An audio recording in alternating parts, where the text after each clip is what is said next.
They say betrayal doesn't always come loud. Sometimes, it shows up as a quiet notification, a soft ping that slices deeper than a scream ever could.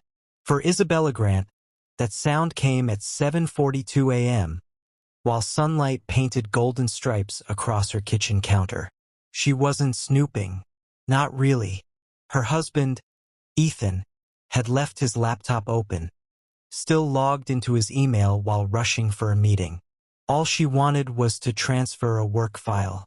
What she found instead was her entire marriage unraveling in one sentence. Subject: divorce settlement strategy. Her fingers froze above the keyboard. She read the first line once, then twice, then again, hoping she had misunderstood. But she hadn't. It was from Mason and Doyle, a high-profile divorce law firm downtown. And right there, beneath the lawyer's response, sat Ethan's last message. Cold, calculated, like a man dividing not love, but assets. She has no idea. I'll move quietly after the anniversary, once the inheritance clears. Her heart didn't just break. It stopped, because in that one line, her father's warning came roaring back to life. Before that moment, Isabella Grant had lived inside a fairy tale built on glass. The world knew her as the heiress to Grant Holdings, one of America's oldest private equity empires. Her father, Richard Grant, had been both feared and admired, a billionaire whose name opened doors and silenced rooms. But to her, he was simply Dad, the man who still made pancakes on Sundays, who taught her that real wealth isn't money. It's the people who stay when everything else fades. When he passed, the will shocked everyone. $800 million, locked in a trust.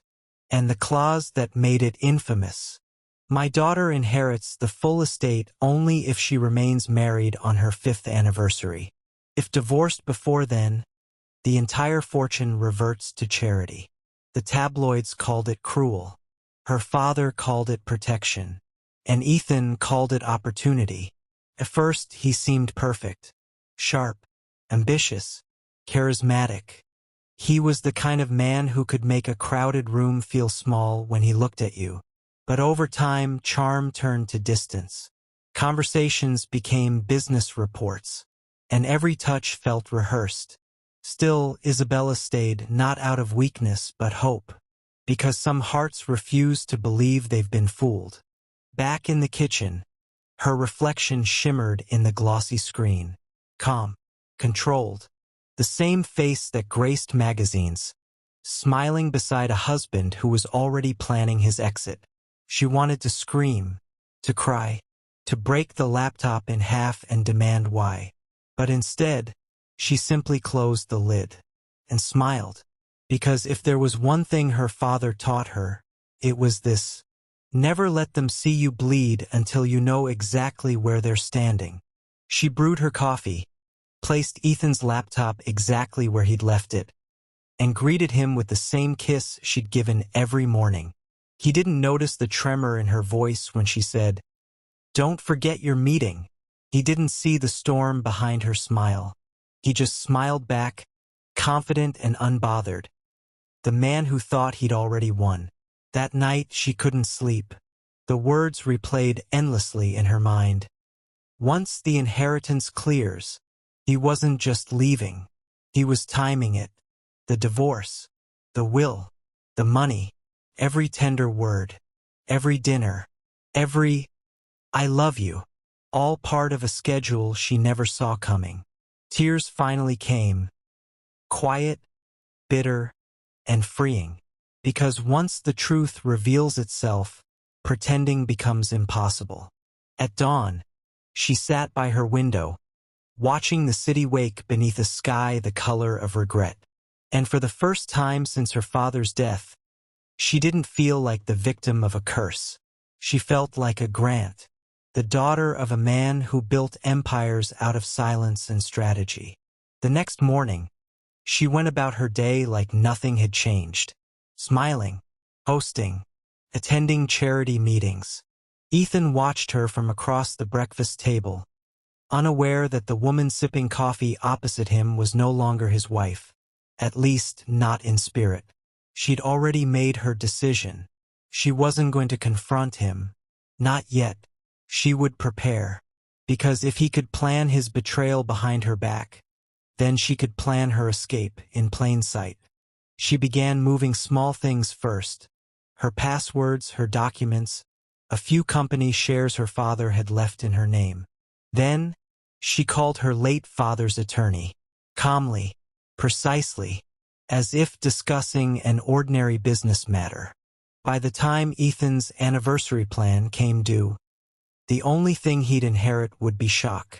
That night, as rain tapped softly against the windows, Isabella whispered to herself the words her father once told her the night before her wedding. If a man ever mistakes your kindness for weakness, remind him whose blood built the name he married. Her lips curved into a quiet, dangerous smile.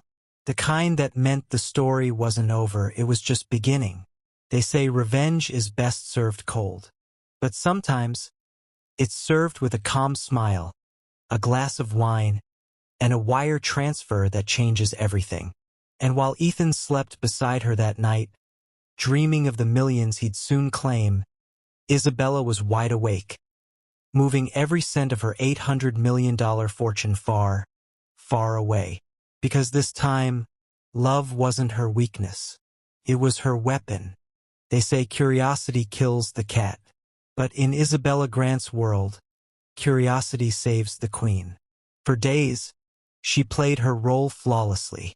The elegant wife, the calm hostess, the woman completely unaware that her husband was already halfway out the door. But the act came with a price: silence. And silence has a way of amplifying every unspoken truth. So one night, when Ethan fell asleep after another late meeting, Isabella reached for the one place he never thought she'd look again: his personal drive.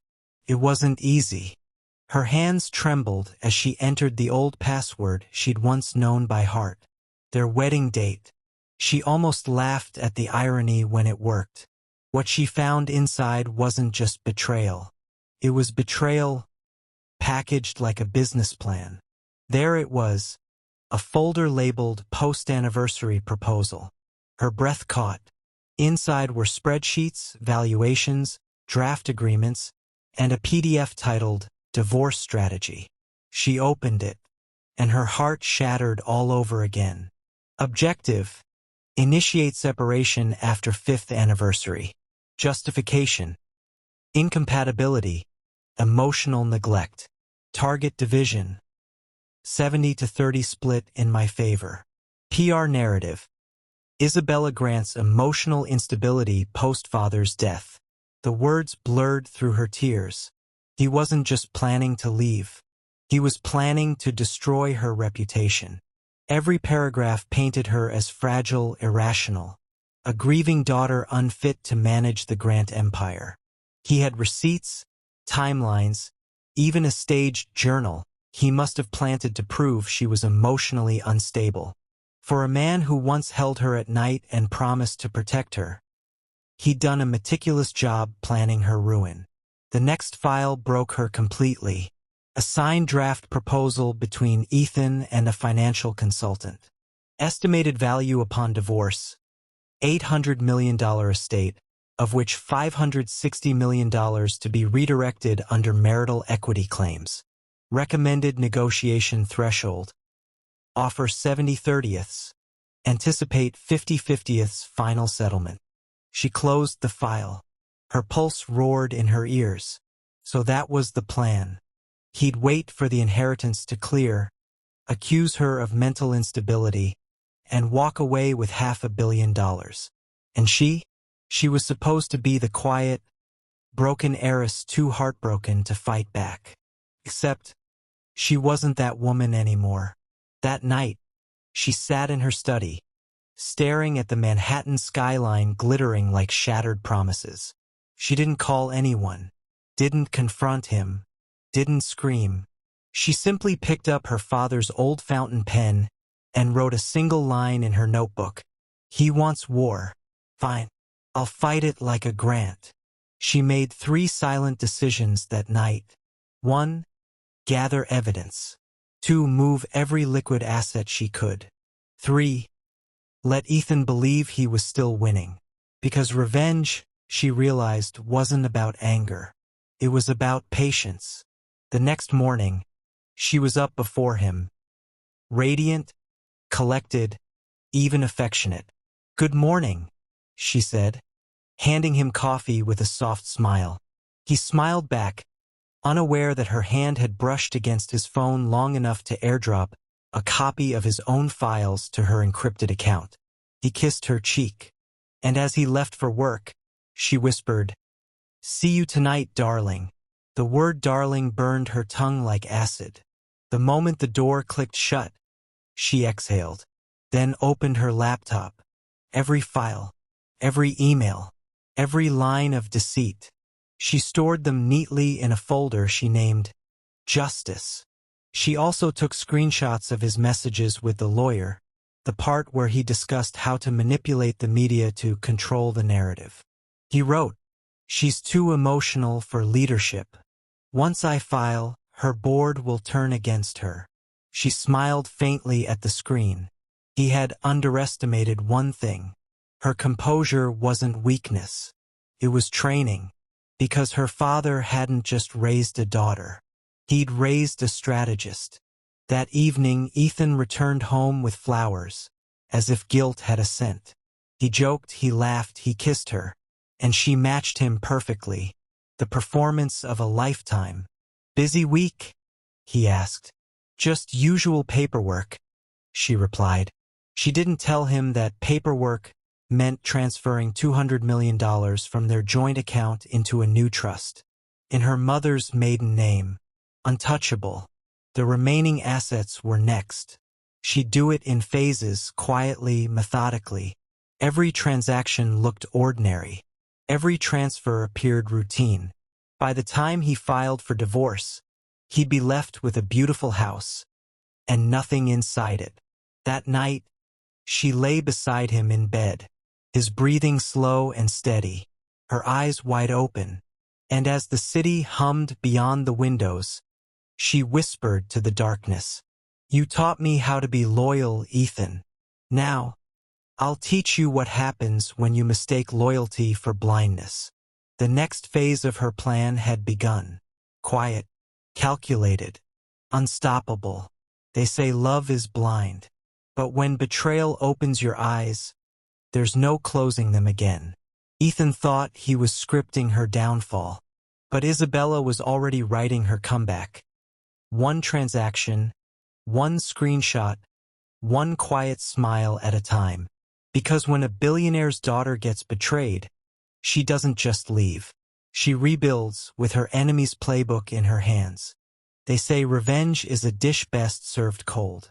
But Isabella Grant preferred hers strategically plated. For days, she acted like nothing had changed. The same soft laughter at dinner. The same good luck kiss before he left for work. The same woman who looked like love still lived in her eyes. But behind that calm, there was fire. Quiet, intelligent fire. She wasn't planning to destroy him in rage. She was going to let him build his own gallows, and then hand him the rope. The first thing she did was call her father's oldest friend, Marcus Hale, a man who had once managed the Grant family's offshore accounts. When his voice came through the phone, she didn't waste words. "I need to move assets," she said. "How much?" "All of it." There was silence, then a slow exhale. "I assume this isn't about taxes." "No," she replied. "It's about betrayal." Within 24 hours, the transfer process began. Quiet, legal, untraceable. By the time Ethan would check their accounts, he'd find nothing suspicious. Just numbers shifting like tides, invisible beneath the surface. But money was only part of her strategy. The real war was about perception. Because Ethan's greatest weapon wasn't the law. It was the story he was going to tell. He wanted the world to believe she was unfit, a grieving, unstable heiress unworthy of her inheritance. So she decided to beat him to it by rewriting the story first. She started attending every charity event her father once supported, publicly donating under her own name, not her husband's, smiling for cameras, shaking hands, giving interviews about continuing my father's legacy. The press loved her. The board admired her. And Ethan, well, he had no idea his own wife was quietly rebuilding her public image while he still drafted her downfall. One evening, she invited him to dinner, just the two of them. He looked surprised but pleased. He didn't know it was a test. The restaurant was one of their old favorites, a place filled with too many memories and too little truth. They ordered wine, laughed, pretended. Then, just as dessert arrived, she dropped the line that would haunt him later. "Do you ever think about what we'd do if we lost everything?" she asked lightly. He smiled, confident. "I'd rebuild. You'd panic." She laughed. "Would I?" That look she gave him, calm, unreadable, stayed with him long after they left the restaurant. He didn't know it yet, but that was the moment the power shifted. Back home, Isabella opened her father's old vault key. Inside were boxes labeled Trust Expansion, Legacy Directive. She smiled. Her father had always prepared for storms, and this time his foresight would save her again. Among the documents was one sealed envelope, handwritten in her father's steady, elegant script. "For Isabella, in case the people beside you ever forget who you are." Inside was a letter, and more importantly, a legal addendum that transferred full control of the Grant Foundation to her alone. No spouse, no co-signature, no contest. She sat there reading, trembling, not from fear, but from gratitude. Even in death, her father had protected her future. 2 days later, she met Marcus again. This time in person, at a quiet cafe overlooking the river. "It's done," he said, sliding a document toward her. "Offshore transfers confirmed. Assets frozen under your independent trust. Ethan won't be able to touch a dollar." She exhaled. "Thank you," she said softly, but Marcus studied her carefully. "You're planning something else, aren't you?" She smiled. "I'm just giving him what he deserves, the illusion of control." At home, Ethan grew suspicious. He noticed she'd been calmer lately, happier even. He couldn't tell if it was guilt or something else. One night, he walked into her study and found her closing her laptop too quickly. "What are you hiding?" he asked. She looked up, serene as ever. "Old pictures. My father's." He stared for a moment, then nodded. But something in her eyes made him uneasy, because for the first time she didn't look scared. She looked like she already knew how the story would end. Days passed. Then came the email that would shake everything. An anonymous tip arrived in Ethan's inbox. "You might want to check your joint investment account." When he did, his jaw tightened. The numbers had changed. Transfers everywhere. He rushed home that night, furious. "Where's the money, Isabella?" She looked up from her book, calm, unbothered. "What money?" He slammed the laptop shut. "Don't play games with me." She smiled faintly. "Isn't that what marriage has been?" He froze because that was the first time she'd ever talked back. She stood, walked over to him, and whispered so close he could feel her breath. "You thought you could break me, make me look insane, take what my father built. But you forgot one thing, Ethan." Her voice hardened. "I was raised by a man who built empires from nothing. And you? You married one just to steal it." He tried to respond, but she turned away, leaving him standing there, powerless, confused, and scared for the first time. That night she didn't sleep. Neither did he, because the game had changed, and only one of them knew the rules now. They say revenge doesn't always come with fire. Sometimes it walks in silence, wearing diamonds and smiling politely. Ethan thought he was the strategist. But Isabella Grant? She was born from legacy, built from betrayal, and fueled by something stronger than love, clarity. He'd taken her trust. She'd take everything else. They say timing is everything, and Isabella Grant had learned that lesson well. Ethan believed he was ahead. He had drafted his divorce strategy, lined up lawyers, primed the press with hints of her instability. He had imagined the headlines, the pity, the narrative of the heiress undone. He never suspected she had been 5 moves ahead, and counting. The morning started like any other. Ethan arrived at Grant Holdings, confident in his control. He strode through the marble lobby, head high, charisma polished like the brass doors he passed. He didn't notice the tension in the air. Subtle, quiet, the kind that made seasoned executives shift in their seats.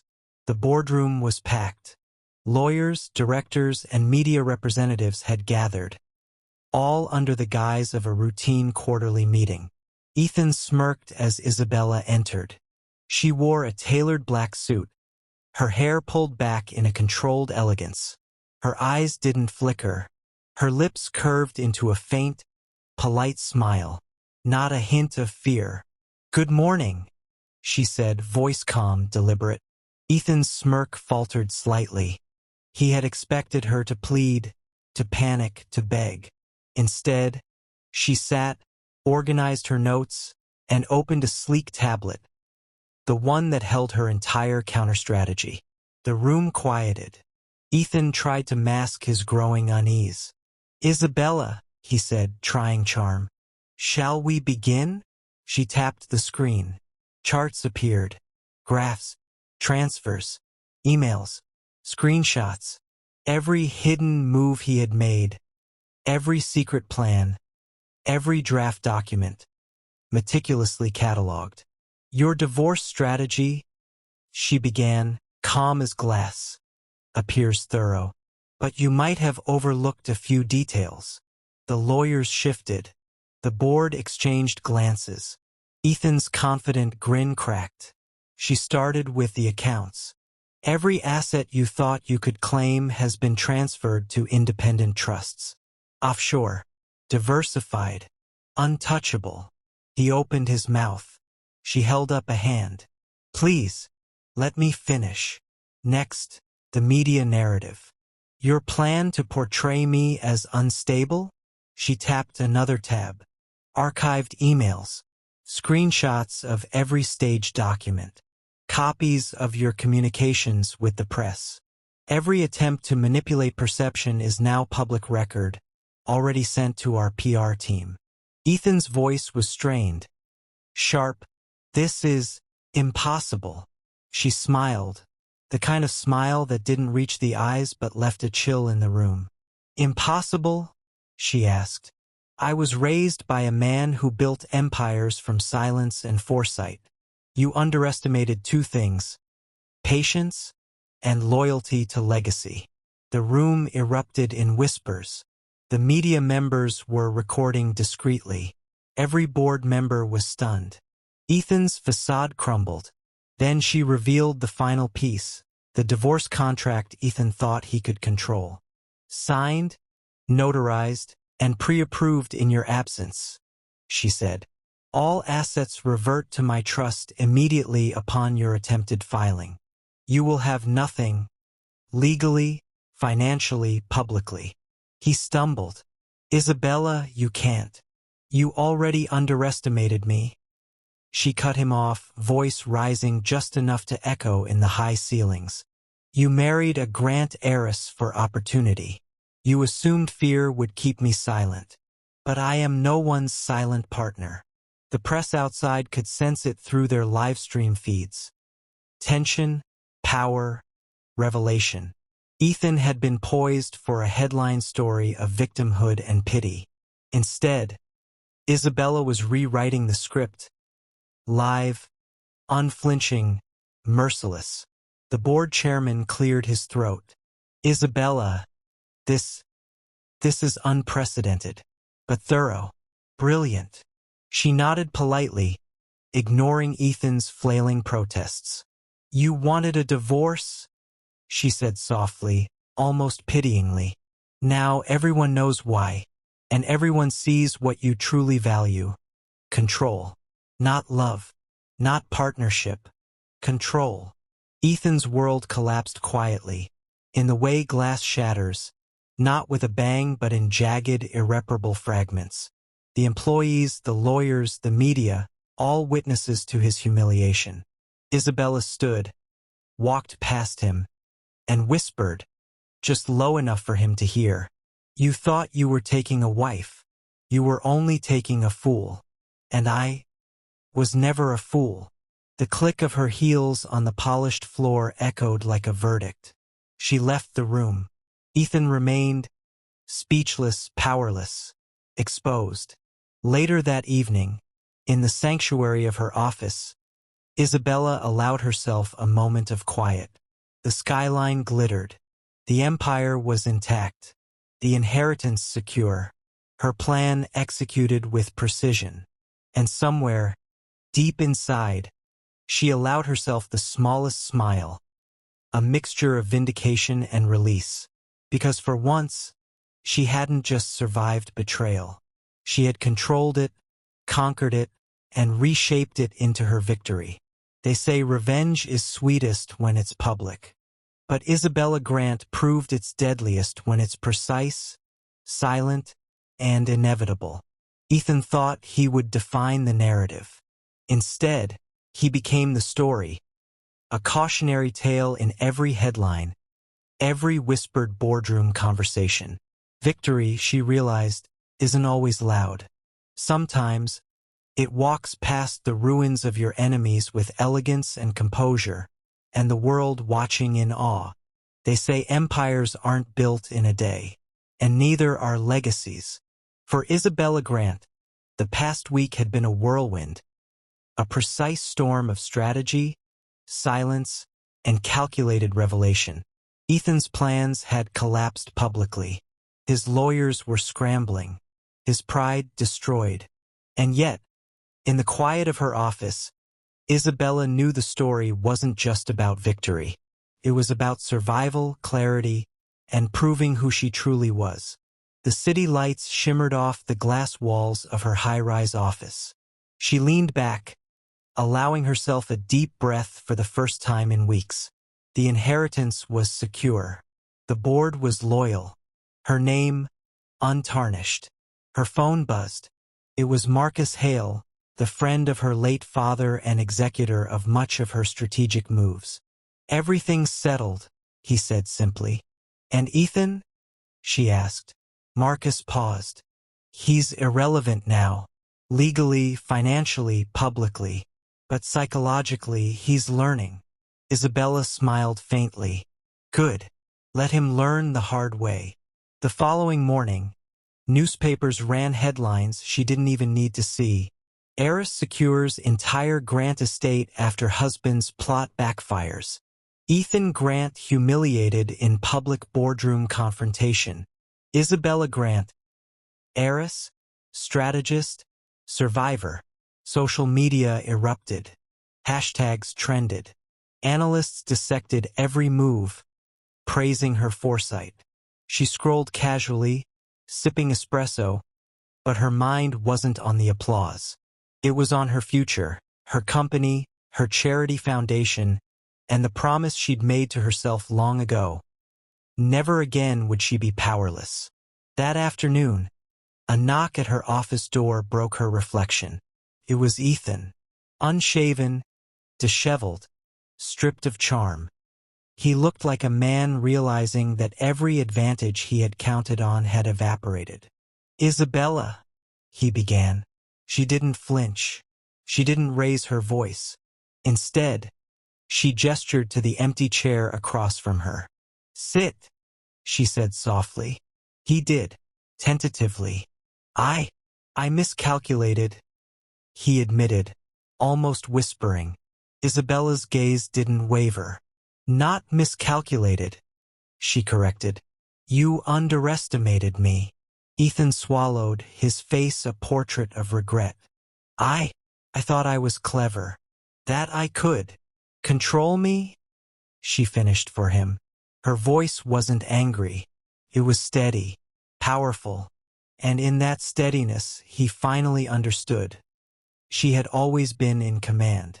For a moment, the room was silent. Then Isabella leaned forward, voice deliberate. You married me for the wrong reasons, Ethan. But that's over. This isn't revenge. This is the end of your story and the continuation of mine. He nodded, defeated. She smiled, a faint, victorious smile. And just like that, she stood. The rest of the week moved with quiet elegance. She met with her board to finalize new initiatives. Her charitable projects launched under her name alone. Her father's legacy wasn't just intact. It was evolving, stronger than ever. And in private, Isabella allowed herself a moment of reflection. She had lost trust, yes. She had been betrayed, yes. But she had found something more valuable than wealth. Clarity, independence, and the knowledge that she would never allow anyone to define her again. Late one evening, she visited the rooftop terrace of Grant Holdings. The city stretched endlessly beneath her. She inhaled the cool air, letting the weight of the past lift. In that moment, she whispered, not to anyone, not for anyone, but for herself, I am the architect of my destiny, not a wife, not a pawn, not a victim, a Grant. The skyline shimmered back at her, a silent affirmation of power, survival, and triumph. They say closure comes in whispers, not fireworks. For Isabella Grant, it came in clarity, precision, and the knowledge that true power doesn't need validation. Ethan's betrayal could have broken her. Didn't, because some women aren't just survivors. They're strategists, inheritors of legacy, and builders of their own empires. And for anyone watching this story unfold, remember this. When life tests you, don't just endure. Plan. Own your narrative. Because the greatest victories aren't given. They're taken. If Isabella's story kept your heart racing, don't forget to subscribe to Echoes of Reality, hit that notification bell, and share this story with someone who loves tales of betrayal, strategy, and ultimate triumph. Remember, the world rewards those who control their story, and Isabella Grant just proved it. Subscribe for more echoes.